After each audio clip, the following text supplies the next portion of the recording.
Assalamu alaikum. This is the lecture 3 of Web Design and Development course, and in this lecture we are going to talk about web development and the process modeling. As you have studied the last lecture, we discussed about the software project development lifecycle or web development lifecycle in this lecture.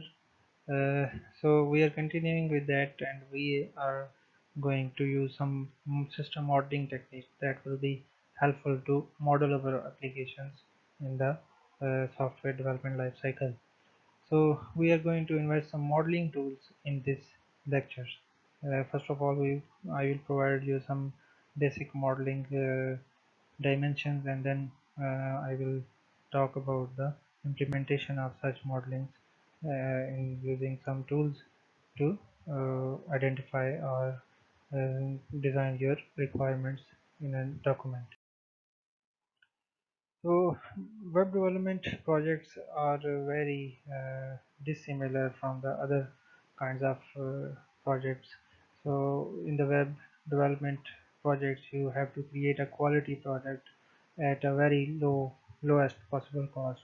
Actually, cost is involved in every kind of project. So you want your product to be have very high quality with the lowest possible cost, and you also want to create a usable product in the possible shortest possible time.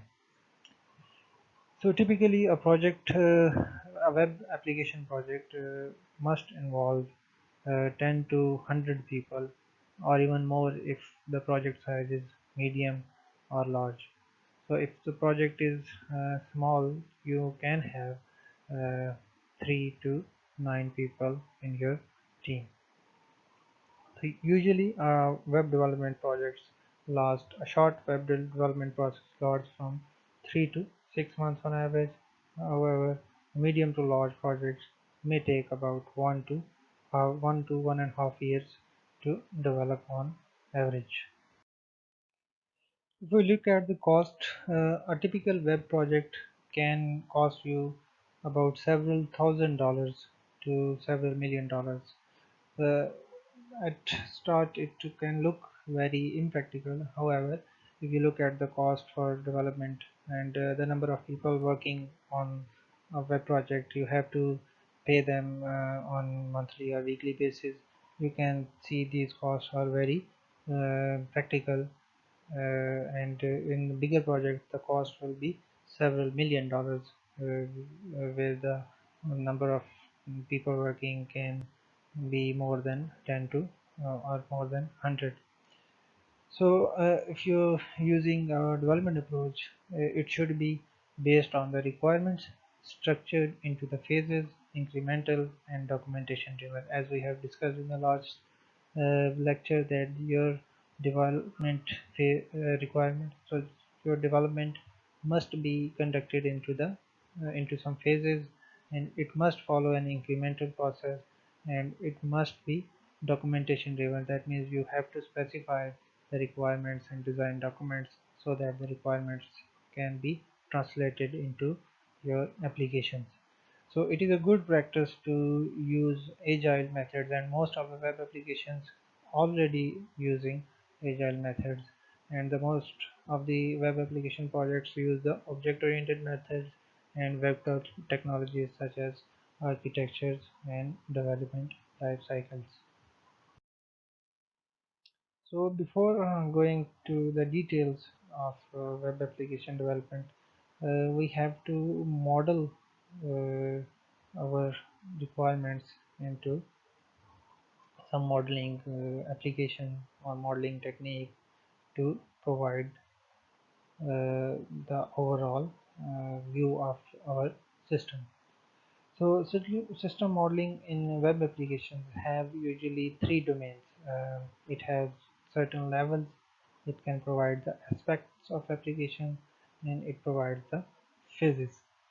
So first of all, phases are the development cycle. You can start from the analysis, design, implementation, testing, and so on.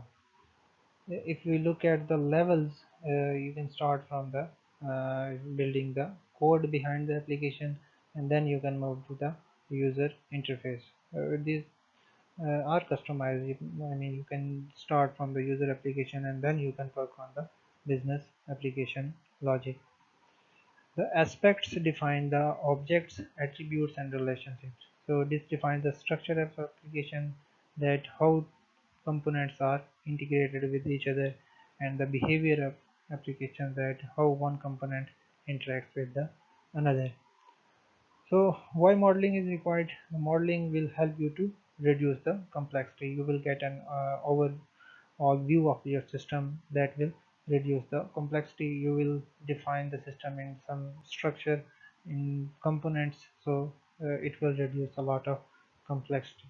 It will help you to document design decision, so you can document your design decision, that at what phase you require a certain mechanism or certain technique to be followed in your structure or in your behavior or in user interface or application logic. So this will also help you to facilitate communication among team members. So if you have a modeled view of your system, you can easily communicate with the team members that at what phase you require what kind of what aspect you want to change, and at what level you want to change it. So as I have already discussed that a customization can be applied to development, web modeling phases.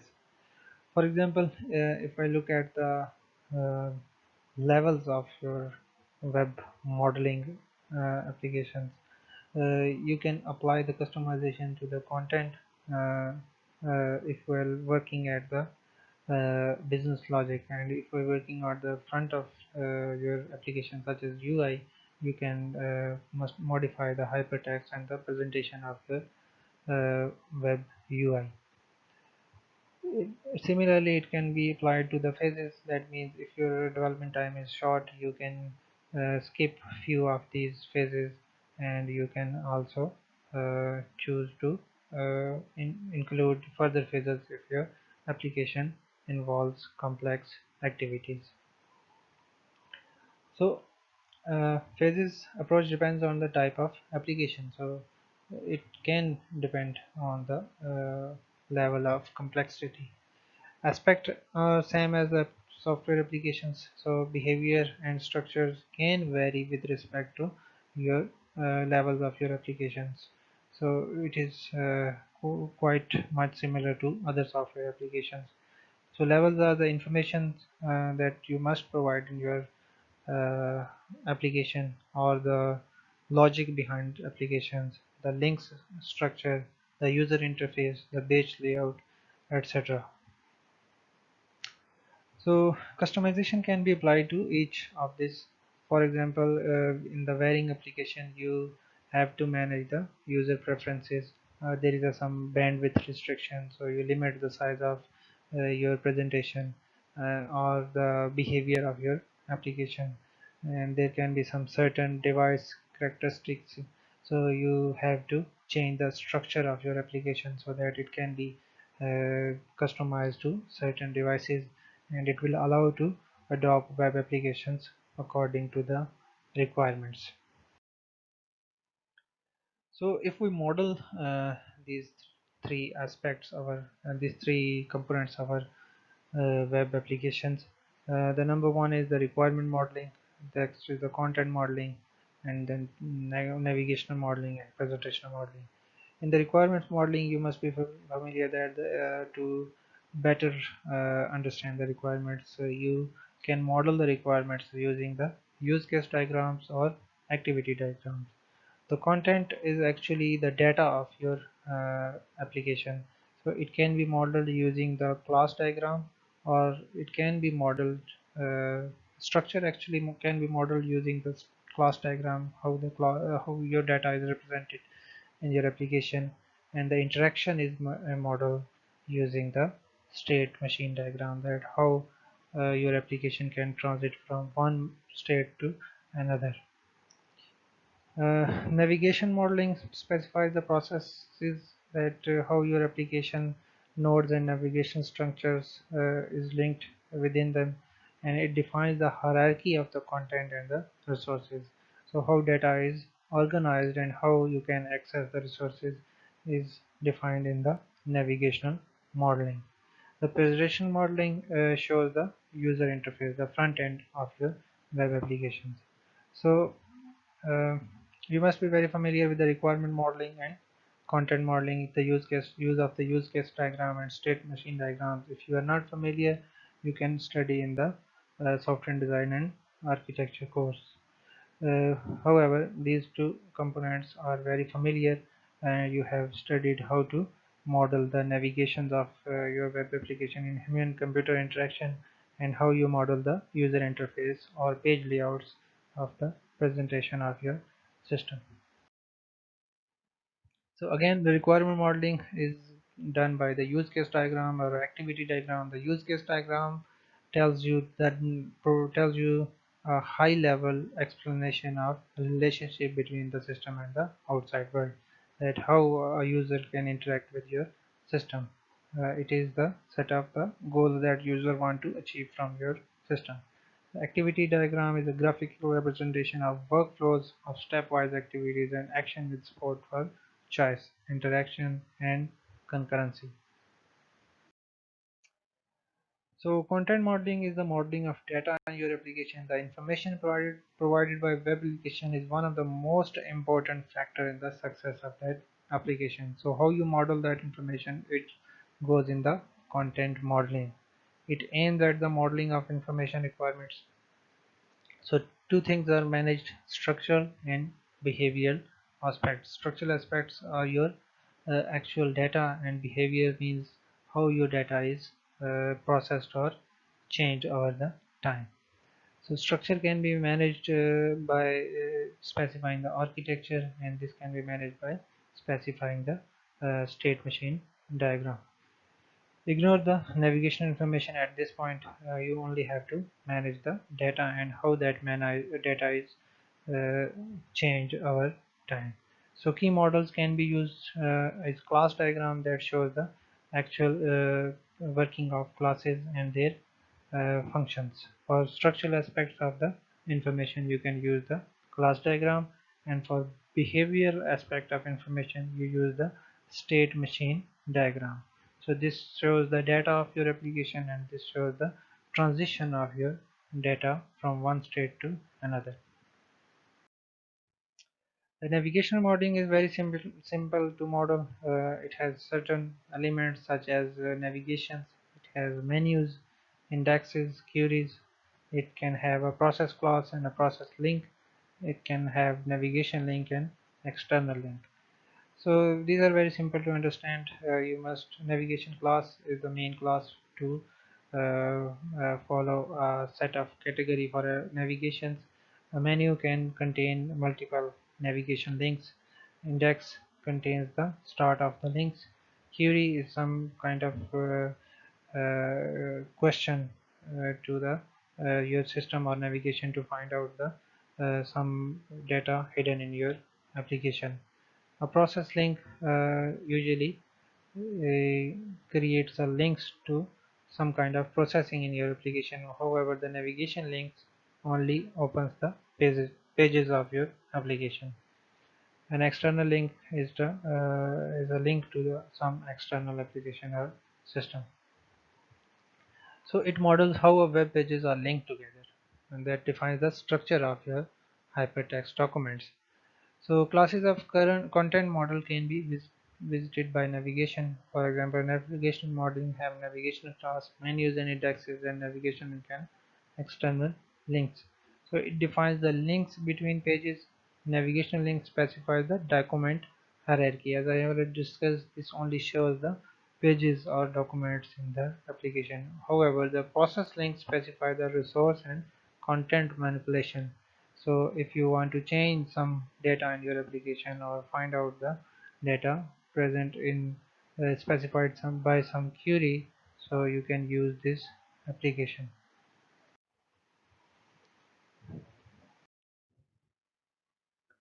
So here is a typical example of navigation modeling. We have an application which shows some video sharing.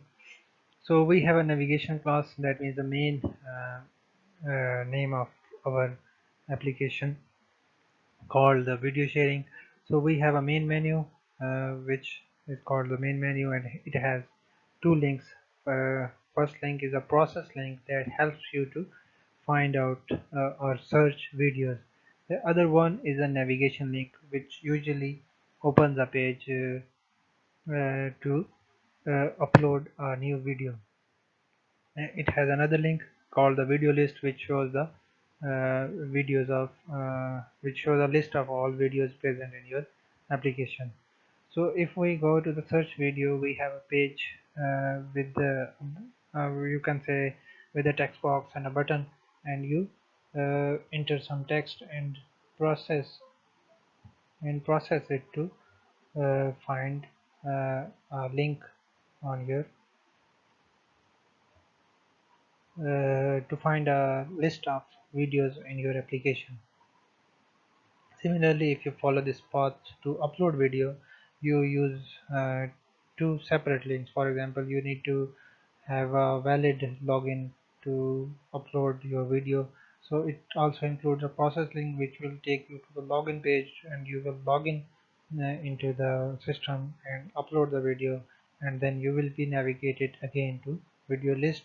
And if you do not have the valid login, you will be directed to register in the application. So when you register the application, you start again from this step, and you can follow any of the sequence to reach to the video list. So there are three common ways to reach to the video list. The number one is to follow the main path. This will help you to view all the information in your video sharing application. And if you want to search a specific kind of video, you can use this path, and you can search a video using process link. And if you want to upload a new video, you can use the wider path.